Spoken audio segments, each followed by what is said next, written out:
Neste último domingo, dia 21 de maio, o jogador Vinícius Júnior foi alvo novamente de ataques racistas durante uma partida de futebol no qual ele participava. E tais ofensas ocasionaram na expulsão do jogador. Essas agressões contabilizam a 8ª agressão notificada e denunciada desde o início do ano contra o atacante. Essas agressões odiosas e repugnantes são, na verdade, a ponta do iceberg de uma velha Europa calcada no colonialismo e de um sistema imperialista baseado na exploração dos imigrantes. Eu me chamo Ana Nascimento e está no ar o programa A Propósito. Antes de iniciarmos propriamente o nosso programa, vamos assistir agora algumas das cenas lamentáveis de racismo que o Vinícius Júnior sofreu durante partidas de futebol lá na Espanha. Olha a torcida, olha a torcida. Mano, meu Deus, mano. Fica chamando o Vini, aí ó. Fica chamando o Vini toda hora de macaco, mano.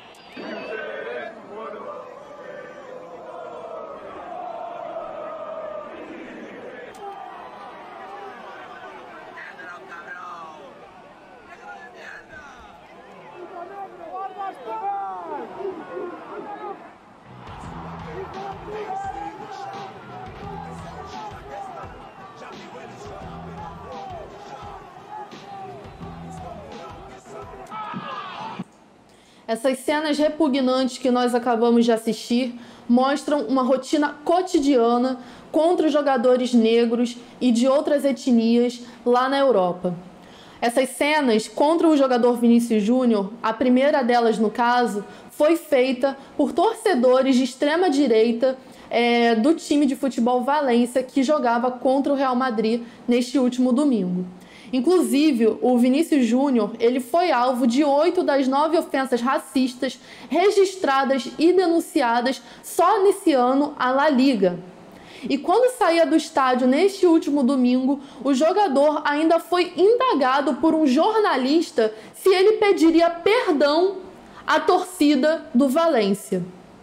Inclusive, 7 pessoas foram presas por conta das ofensas a Vinícius Júnior e dessas, 4 são membros de um grupo de extrema-direita nazista denominado IOMOS, que é inclusive responsável por ter pendurado um boneco enforcado com o uniforme do jogador numa ponte na capital espanhola no final de janeiro deste ano de 2023. O jogador, em suas redes sociais, deu diversas declarações de indignação contra os recorrentes ataques racistas que vem sofrendo e que sofre na La Liga, e denuncia a complacência da mesma com os ataques e ofensas que tem sido alvo, que tem sido vítima.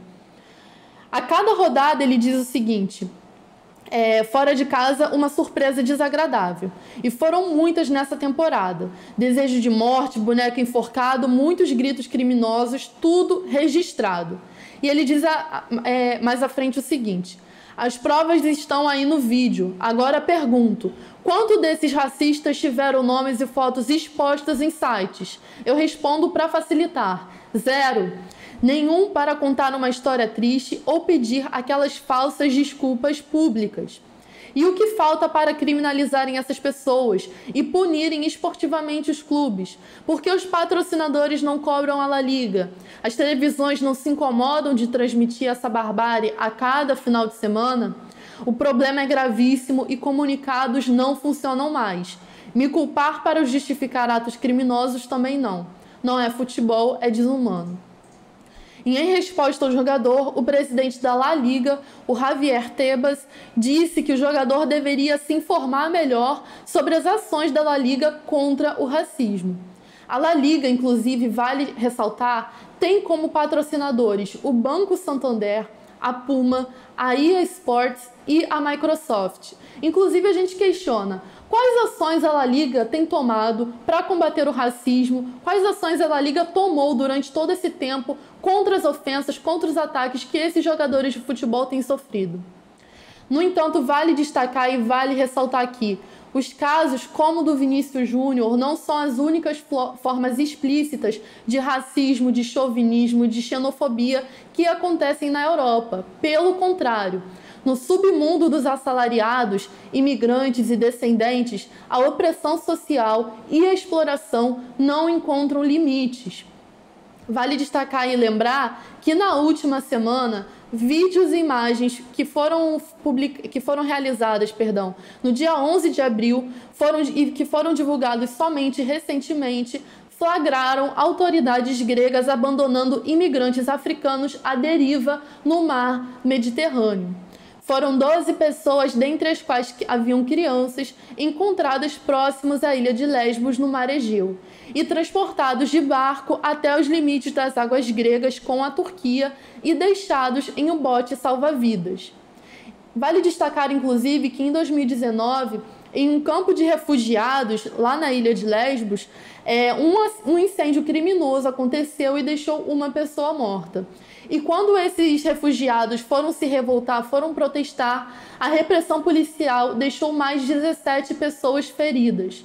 E esses imigrantes, em particular, eles tentavam se deslocar para o centro da Europa em busca de emprego e melhores condições de vida, em fuga da calamitosa situação em seus países nativos, no qual se encontravam em guerras provocadas, inclusive, por essas potências imperialistas. Vale lembrar e ressaltar, inclusive, que esses imigrantes que foram deixados à deriva recentemente, eles foram levados a um centro de detenção em Izmir, na Turquia, e vinham de vários países conflagrados, como a Somália, a Eritreia e a Etiópia. No final de 2022, inclusive na Bulgária, foram denunciadas condições desumanas a que os imigrantes foram submetidos, sendo colocados, inclusive, dentro de jaulas, deixados em condições sub-humanas. Inclusive, a Frontex é a agência responsável pelo controle das fronteiras externas da União Europeia e, inclusive, carrega uma extensa quantidade de denúncias por tolerar abusos de diversos tipos contra os imigrantes, inclusive deportando eles ilegalmente. E segundo dados da própria Frontex, em 2022, mais de 360 mil pessoas imigraram para países da União Europeia, que significa um aumento de 64% em relação ao ano de 2021. Cerca de 47% dos imigrantes advêm principalmente da Síria, da Tunísia e do Afeganistão. E 2 deles, que são países agredidos pelo imperialismo, inclusive com a participação das potências europeias. Além de um número expressivo de imigrantes de países como Marrocos, a Guiné e a Costa do Marfim. Cerca, inclusive, também 10% dessas migrações foram realizadas por mulheres e 9% por menores de idade. E só nos 3 primeiros meses de 2023 foram quase 20 mil pessoas que chegaram à costa da Itália em condições precárias de migração, buscando melhores condições de vida. Vale ressaltar aqui uma lástima que mais de 600 pessoas morreram ao tentar atravessar o mar Mediterrâneo só nos primeiros 4 meses desse ano. E estima-se que mais de 20 mil pessoas já morreram ou desapareceram tentando atravessar o mar Mediterrâneo ao migrar de zonas conflagradas da África e do Oriente Médio ampliado até a Europa desde 2014. Na França, por exemplo, os imigrantes que compõem cerca de 11% da população, eles ocupam postos de trabalho com a menor remuneração e em condições mais precárias em relação aos nativos franceses, além das taxas de desemprego mais elevadas entre imigrantes do que entre os franceses, que pode chegar aos níveis de até 40%. E cerca de 90% das estradas na França foram construídas pelas mãos de imigrantes e são mantidas também pela mão de obra imigrante.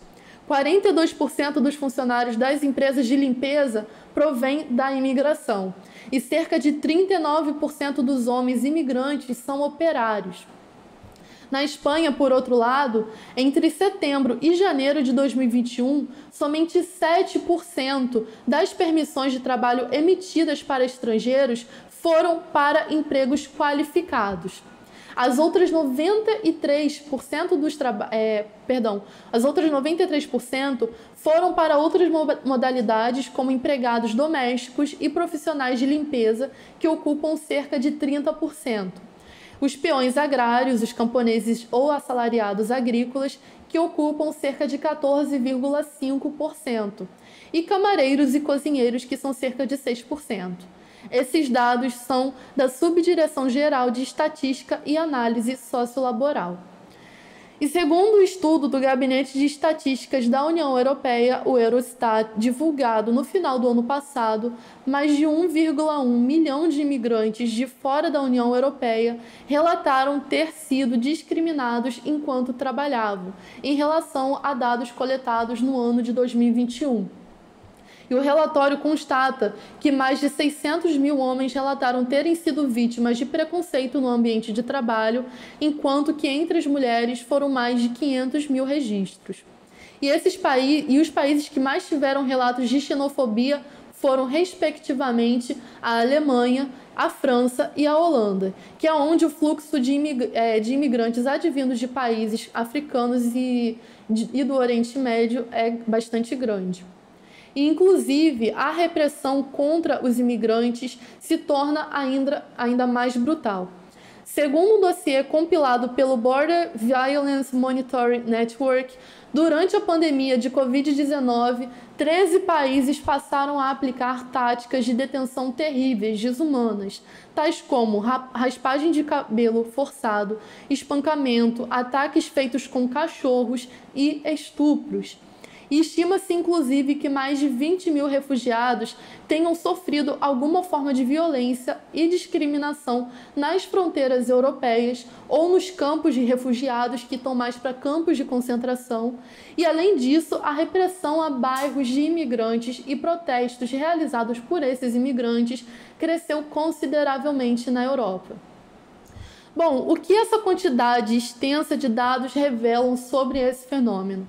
Em primeiro lugar, o incremento do racismo, da opressão social sobre os imigrantes e de todo tipo de violência ultrajante contra essas massas tem uma base comum. Em primeiro lugar, a exploração desses imigrantes, que são tratados como coisas por essas classes dominantes da velha Europa, que fomentam a histeria de que esses imigrantes e pessoas negras e pessoas de outras etnias vão tomar o emprego dos nativos, que eles vão trazer a violência para os seus países, e etc., promovendo assim a divisão da classe operária, promovendo a divisão das classes trabalhadoras nessas localidades, para elevar a exploração e manter a opressão sob essas categorias. Inclusive, esse é o fenômeno que explica tal crescimento que agora afeta de maneira brutal e repercute no mundo inteiro, como o caso do Vinícius Júnior. Por isso que tem crescido na velha Europa os movimentos nazistas e fascistas, e com eles ideias retrógradas e repugnantes que têm a sua origem no velho colonialismo e na escravidão, que permitiu às potências europeias atingirem e acumularem essas riquezas que hoje eles ostentam. Em segundo lugar, o problema dos imigrantes na Europa é um problema de classe e é um problema de ordem internacionalista. Esses países com os maiores fluxos migratórios para a Europa não são por mero acaso. Eles foram países que, na verdade, colonizaram esses países nos quais hoje advém boa parte desses imigrantes. E hoje eles empreendem as leis mais brutais e mais chauvinistas contra essas pessoas, justamente porque foi a sua brutal e repressiva ação e política colonial no passado e até recentemente que causou os conflitos que hoje se afloram e que fazem essas pessoas e essas populações migrarem de seus países para esses territórios na Europa em busca de formas de sobreviver. E esses trabalhadores europeus e imigrantes, no entanto, nós devemos ver e saudar efusivamente, têm promovido ações conjuntas de solidariedade de classe internacionalista que denunciam e combatem as ações desses estados imperialistas contra essas massas, organizando protestos e também se mobilizando em torno da luta pelos direitos democráticos. Bom, essa foi a nossa análise de hoje. E como parte do nosso programa, a gente sempre traz as matérias que foram publicadas recentemente no nosso portal. E a primeira delas que a gente vai ler é sobre a Argentina. Operários se levantam contra acidentes de trabalho. No dia 21 de maio, petroleiros argentinos iniciaram uma greve massiva por tempo indeterminado nas principais reservas de petróleo e gás do país, contra uma série de acidentes de trabalho ocorridas pela precarização promovidos pelos grandes burgueses. Os operários argentinos estão exigindo condições mais seguras de emprego na greve, que atinge diversas empresas imperialistas do ramo do petróleo e gás. Uma das principais mobilizações na atual luta está na região de Vaca Muerta, região da província de Neuquén, que é a segunda maior reserva de gás não convencional e quarta maior reserva de petróleo do mundo. A mobilização dos petroleiros foi intensificada após um operário ter tido o braço mutilado em um acidente de trabalho no dia 17 de maio. Na declaração de greve, os operários denunciaram que as discussões com a empresa por melhores condições de trabalho não serviram de nada e que as reuniões foram usadas como uma ferramenta para postergar a solução para o caso. Os trabalhadores denunciam ainda que, enquanto as empresas acumulam o máximo de lucro com o aumento da produção baseado na exploração cada vez maior dos operários, não há o mínimo de condições para trabalhar de forma segura.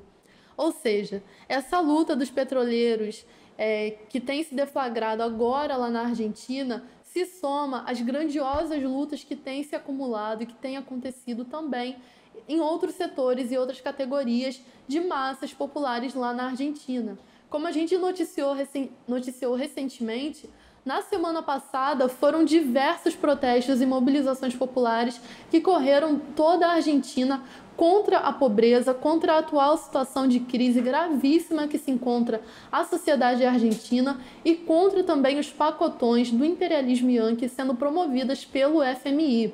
Para a gente ter uma noção do grau de crise que se encontra as massas populares lá na Argentina, cerca de 45% dos trabalhadores estão na informalidade, 40% da população se encontra na pobreza e passando fome. A dívida na Argentina ultrapassa os 57 bilhões de dólares e a inflação atinge os marcos de 109%.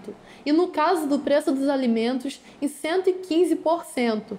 Ou seja, essa luta tão importante sendo deflagrada agora pelos petroleiros lá se soma a todas essas lutas que têm sido empreendidas pelas demais categorias, pela população argentina, contra a precarização de vida, contra a precarização dos empregos, como eles mesmos têm denunciado. Essas empresas lucram rios de dinheiro, obtêm lucros máximos em cima de uma exploração desgastante desses trabalhadores, no qual eles não têm nem as condições mínimas para trabalhar de maneira adequada, sofrendo diversos acidentes de trabalho. Eles, inclusive, nessa matéria, denunciam diversos outros casos de mortes que aconteceram por acidentes de trabalho. Esses acidentes de trabalho são cada vez mais comuns devido à precarização das condições de trabalho, na qual a exploração se intensifica, uma exploração cada vez maior. A condição de vida desses trabalhadores diminui cada vez mais porque eles estão submetidos a essa exploração que tem ali sugado toda a sua força e tem, na verdade, deixado para essas empresas lucros milionários, bilionários, e como a gente tem visto, é muito salutar que essa luta se some às lutas diversas que têm acontecido na sociedade argentina contra tudo o que tem acontecido lá. Ou seja, uma luta importantíssima que tem sido deflagrada, uma luta que deixa patente o grau e o nível de exploração que se encontra em outros países da América Latina, não só aqui no Brasil, mas que também se somam à crise do imperialismo a nível mundial. Não é à toa que o FMI agora está oferecendo esse pacotão aí para falsamente salvar a economia na Argentina. Bom, a próxima matéria que nós estaremos lendo aqui é lá de Goiás, que mostra como a Guarda Civil reprimiu os trabalhadores informais e como o povo se revoltou e revidou todas essas formas de agressão. Goiás. Após a Guarda Civil atirar contra trabalhadores, povo se revolta e revida. No dia 19 de maio, a Guarda Civil Metropolitana de Goiânia atirou contra trabalhadores informais e os espancou durante uma fiscalização na região comercial da Rua 44. Vídeos do momento mostram os guardas atirando contra um jovem trabalhador e enforcando outro. Contra a ação covarde, as massas de trabalhadores e transeuntes se revoltou, atirando pedras e cadeiras contra os agentes de repressão e as viaturas, assim como desferindo socos contra eles. O jovem baleado foi encaminhado ao hospital com ferimentos e um guarda levou uma pedrada e precisou de atendimento médico. O confronto entre o povo e as forças de repressão ocorreu durante protestos contra a fiscalização da prefeitura. As operações frequentemente terminam com o confisco das mercadorias dos trabalhadores informais. No momento em que os trabalhadores estavam denunciando que se tratava de um roubo contra as suas mercadorias, um guarda da corporação aponta a arma para as massas e um outro, que se encontrava fora de serviço, dispara contra o tornozelo de um jovem trabalhador. Um dos jovens trabalhadores que impõe resistência à ação policial é retirado do local e enforcado pelos guardas. E contra a covardia, o povo atirou cadeiras e pedras contra a GCM e suas viaturas. Ou seja, esse é mais um caso explícito do que tem acontecido contra os trabalhadores informais por todo o país. Nós já denunciamos e já noticiamos aqui no nosso programa e também no nosso portal diversas vezes o que tem acontecido, por exemplo, aqui no Rio de Janeiro contra os camelôs, contra os trabalhadores informais, e aqui está mais uma prova de que isso tem se repetido e é uma forma desse velho Estado cercear as liberdades, inclusive de trabalho, das massas populares ao redor do nosso país. O que tem acontecido lá em Goiânia, o que acontece em diversos outros estados, é só mais uma prova de que esse velho Estado está preocupado em dizimar a população trabalhadora. Ou seja, não oferece emprego, não oferece saúde, não oferece educação de qualidade, não oferece meios de vida digna para essas populações. Essas populações, nosso povo, vai procurar outras formas de conseguir meios de vida para sobreviver, seja trabalhando de maneira informal, seja sendo camelô, que são formas justas, dignas de trabalhar, uma vez que esses trabalhadores têm unicamente ali buscado a sua condição de sobreviver, e vêm as forças de repressão do velho Estado cometer as maiores atrocidades contra a população, contra o nosso povo. Ou seja, mais uma vez demonstrando o caráter reacionário de classe dessas fiscalizações, que não são fiscalizações coisa nenhuma, elas têm, na verdade, sido formas de cercear o direito à vida, o direito ao trabalho, o direito dessas pessoas terem condições de se manter, enfim, de sobreviver. A última matéria que nós estaremos lendo é sobre os protestos durante a reunião imperialista do G7, que ocorreu lá em Hiroshima. Entre os dias 19 e 21 de maio, centenas de japoneses protestaram em Hiroshima contra a reunião do G7, grupo que reúne os países imperialistas Estados Unidos, Canadá, Itália, Japão, Reino Unido, Alemanha e França. Os protestos ocorreram em diversos pontos da cidade e condenaram o sistema imperialista mundial. As manifestações, iniciadas na manhã do primeiro dia do encontro imperialista e que ocorreram até o dia 21 de maio, derrotaram um forte aparato de repressão mobilizado pelo Estado reacionário japonês. No dia 19 de maio, os policiais cercaram a manifestação quando a marcha chegou perto do Parque Memorial da Paz, local onde reuniu-se o G7. O cerco foi respondido com resistência pelas massas populares, que entraram em confronto com as tropas de repressão. Cartazes com as consignas internacionalistas e anti-imperialistas, não à reunião imperialista, esmagar a reunião do G7, retirada das bases dos Estados Unidos, do Japão, G7 é a causa da guerra e tirem as mãos da Ucrânia, foram extensivamente erguidos pelas massas durante as manifestações nos diversos pontos da cidade. Esses manifestantes fizeram essa manifestação muito importantíssima, denunciando todas as atrocidades que esse grupo, que reúne aí esses países imperialistas, comete contra as massas populares de diversos países oprimidos ao redor do globo, inclusive denunciando a condição de exploração e de miséria que seus países imperialistas condicionam as suas próprias massas nativas, mas também as massas populares desses outros países que são subjugados. Ou seja, é um protesto, é uma manifestação muito importantíssima de caráter internacionalista que tem desnudado todo o caráter de classe reacionário desse G7, dessas reuniões imperialistas no qual eles promovem ali os seus conluios para promover a mais brutal repressão e opressão em cima das massas populares ao redor do mundo, tentar salvaguardar o seu sistema imperialista, o seu sistema de exploração e de opressão, e o qual as massas têm respondido de maneira muito firme, muito brava, contra todas essas investidas, inclusive denunciando a condição de miséria, a condição de exploração no qual elas têm sido submetidas nos seus próprios países. Ou seja, é muito salutar esse protesto que aconteceu durante a reunião do G7,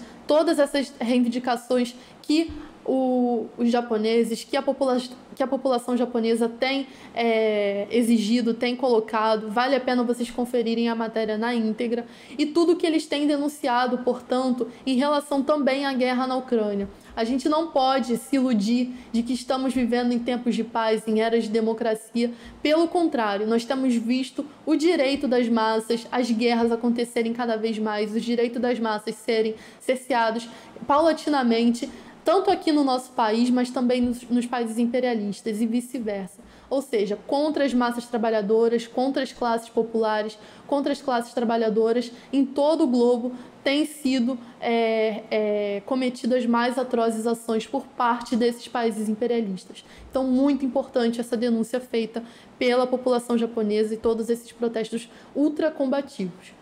Bom, esse é o nosso programa de hoje. Eu espero que vocês tenham gostado. Eu me despeço por aqui e aguardo vocês amanhã. Vai postar no Face, postar no Twitter, pra espalhar mesmo.